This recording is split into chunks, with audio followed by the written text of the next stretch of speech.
అన్నదాత అన్యాయమైపోతున్నాడు, వారిని నిలువుదోపిడీ చేస్తున్నారు, గిట్టుబాటు ధర కల్పించడం లేదు, మిల్లర్లు మోసం చేస్తున్నారు. ఇలాంటి ఆరోపణలు వస్తే అధికారులు ఏం చేయాలి?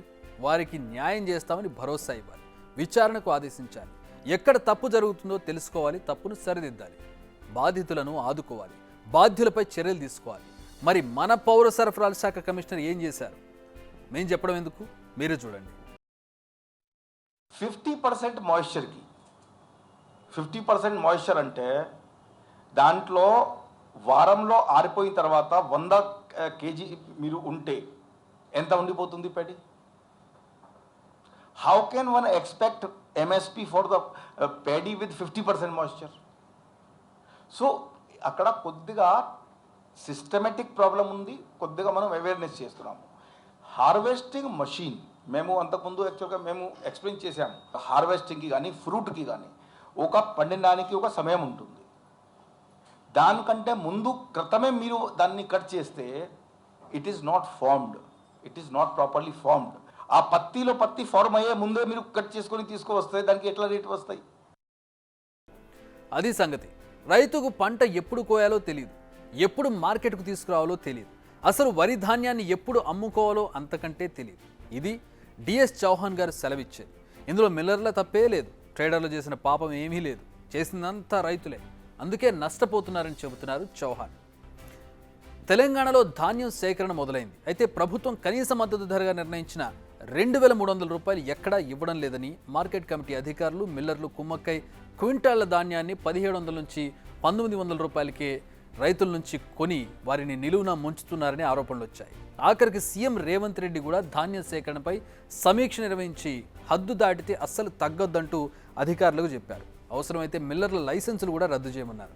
ఓవైపు సీఎం ఇంత కోపంగా చెబుతుంటే చౌహాన్ తీరిగ్గా ఓ ప్రెస్ మీట్ పెట్టి ధాన్యం గురించి అడిగితే మామిడికాయ కథ చెప్పి వెళ్ళారు. అంతేకాదు, అసలు గింజ తయారు కాకముందే పంటను కోసేస్తున్నారంటూ ఆయన రివర్స్ అటాక్ చేశారు రైతుల మీద.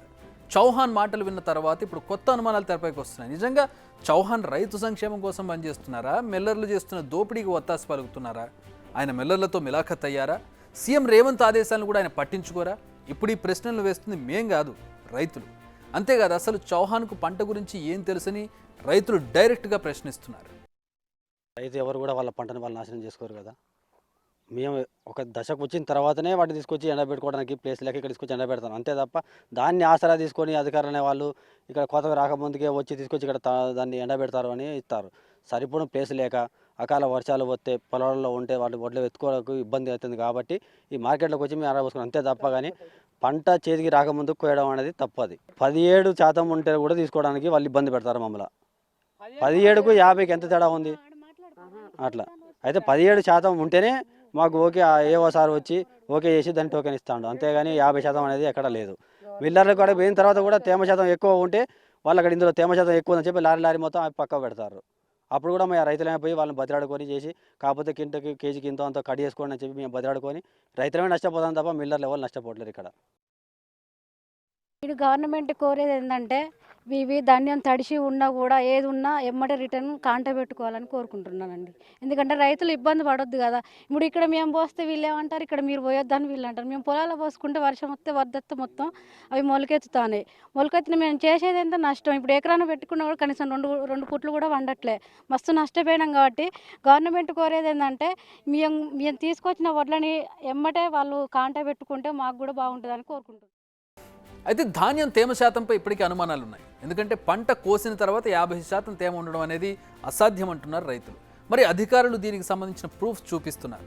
నిజానికి ఇలాంటిది జరిగినప్పుడు ఎక్కడ అంత తేమ శాతం వచ్చిందో అక్కడికి వెళ్ళి పరిశీలించాలి, స్థానిక అధికారులను ప్రశ్నించాలి. కానీ అలాంటిది ఏం జరగడం లేదు. పైగా రివర్స్లో రైతులదే తప్పన్నట్టుగా పోర్ట్రేట్ చేయడం ఏంటన్నది బిగ్ క్వశ్చన్. ఇక్కడ ఇంకో క్వశ్చన్ కూడా ఉంది. ఆరోపణలు ఏంటి? ఎంఎస్పీ కంటే అతి తక్కువ ధర చెల్లించి రైతుల నుంచి ధాన్యం కొంటున్నారని. కానీ దానికి సంబంధించి ఇలాంటి చర్యలు తీసుకోవడం లేదు అధికారులు. మరి సపోజ్ నిజంగానే తేమ శాతం ఎక్కువగానే ఉందనుకుందాం, మరి అప్పుడు ఏం చేయాలి? రైతులకు అవగాహన పెంచాలి, అప్పుడే అమ్మొద్దని చెప్పాలి. లేదా ఎక్కువ తేమ ఉన్నా కానీ ఎంఎస్పీ ధరకే కొనమని మిల్లర్లకు చెప్పాలి. లేదా ఆరబెట్టిన తర్వాత ధాన్యం కొంటామని చెప్పాలి. ఇవేవీ చేయకుండా ధర తగ్గించేందుకు కొంటున్నారు. మిల్లర్లు, ట్రేడర్లు ధర తగ్గించుకుంటున్న మార్కెట్ యార్డ్ సిబ్బంది ఎందుకు అడ్డుకోవడం లేదు? బయట జరిగే కొనుగోళ్లకు మాకు సంబంధం లేదంటే ఎలా? ఇప్పటి వరకు రాష్ట్రంలోని ఏ మార్కెట్ యార్డ్లో కూడా 1900కు మించి ధర ఇవ్వలేదు ట్రేడర్లు కానీ మిల్లర్లు కానీ. అంటే ఒక్క చోట కూడా 17% కన్నా తక్కువ తేమ ఉన్న ధాన్యం మార్కెట్లోకి రాలేదా? ఇదే ప్రశ్న. ఓవైపు భానుడు ఆ స్థాయిలో భగభగ మండిపోతుంటే, మధ్యాహ్నం బయటికి వెళ్తే మాడు పగిలిపోతుంటే ఇంకా తేమ శాతం ఎందుకు ఉంటుంది వడ్లలో అనేది రైతులకి అర్థం కాని ప్రశ్న. చౌహాన్ గారు ఈ ప్రశ్నలకు మాత్రం సమాధానం చెప్పడం లేదు. ఇప్పటికైనా గ్రౌండ్ లెవెల్లో ఏం జరుగుతుందో తెలుసుకునే ప్రయత్నం చేయాలి. ఆరుగాలం కష్టించి పంటను పండించిన అన్నదాతకు న్యాయం చేయాలి.